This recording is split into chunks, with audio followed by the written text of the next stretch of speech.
reconciliation and hope. For he had made him to be sins for us, who knew no sin, that he might be made the righteousness of Elohim in him.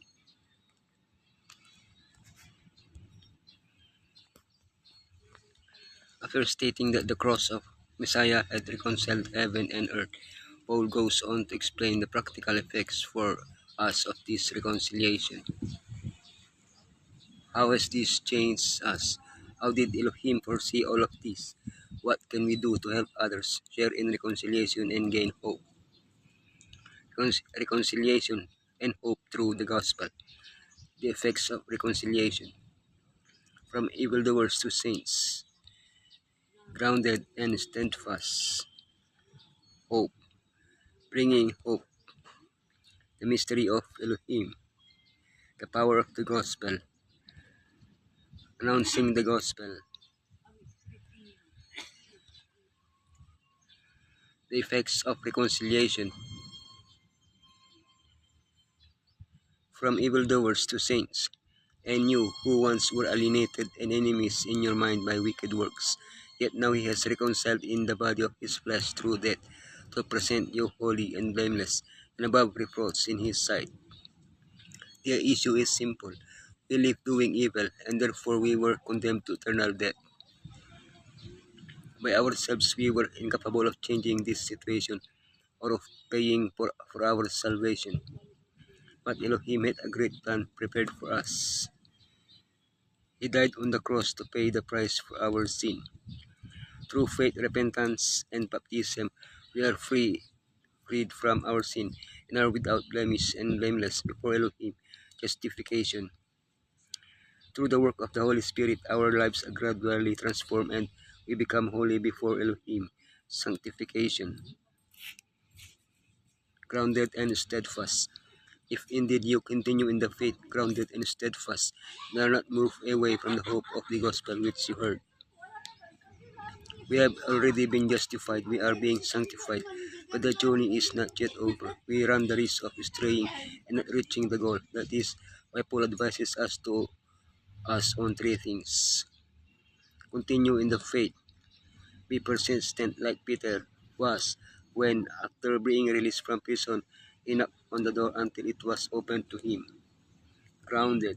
Our faith must be solid, founded on the truths we have learned in the Bible. Steadfast. We must be unwavering, never ceasing to trust in the hope of the gospel. Hope. Bringing, bringing hope, of which I became a minister according to the stewardship from Elohim, which was given to me for you to fulfill the word of Elohim. As we saw, Elohim's plan for our salvation is based on the death of Yeshua and includes our justification and sanctification. But something important was missing. Somehow, we need to come to know this plan in order to accept it. We need someone to reveal it to us. This is where Elohim's administration, Elohim's way of ordering circumstances, thoughts, people, etc., comes in, of which Paul was a minister. Paul rejoiced in being a part of this plan, even though it involved afflictions. From his arrest in Rome until his death, he wrote at least 7 of the 14 epistles preserved in the New Testament. Paul was an important part of Elohim's plan, and he rejoiced in it. We too can be part of this plan by leading others to the knowledge of Messiah. That is our joy. The mystery of Elohim, the mystery which has been hidden from ages and from generations, but now has been revealed to his saints.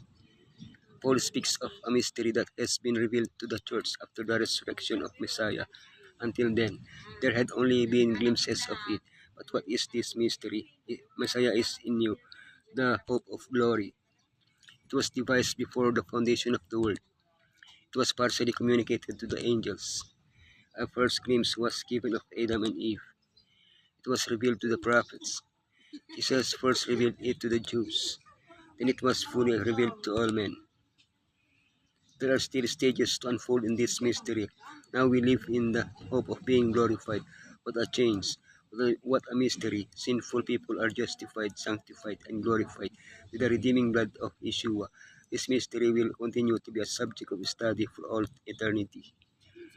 The power of the gospel. Announcing the gospel.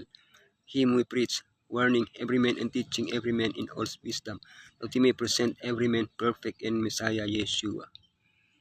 How did Paul preach the gospel? The focus of his preaching was Messiah crucified. Once people had accepted Yeshua, he admonished and taught them until they were perfect. How did he do this? He explained to them the Christian doctrine and practice. He warned them of the consequences of rejecting the gospel. He warned them about the dangers of false teachers. Wait a minute, make them perfect, not just a few, every man. The Greek word translated mature, teleos, means perfect and without defect. Through the process of Christian growth, we become keenly aware of the depth of Elohim's law and that its requirements. Our goal, therefore, is to be perfect in Messiah Yeshua. Looking upon the crucified Redeemer, we more fully comprehend the magnitude and meaning of the sacrifice made by the majesty of heaven. The plan of salvation is glorified before us, and the thought of Calvary awakens living and sacred emotions in our hearts. Praise to Elohim, and the Lamb will be in our hearts and on our lips. For pride and self-worship cannot flourish. The soul that keeps fresh in memory the sense of Calvary.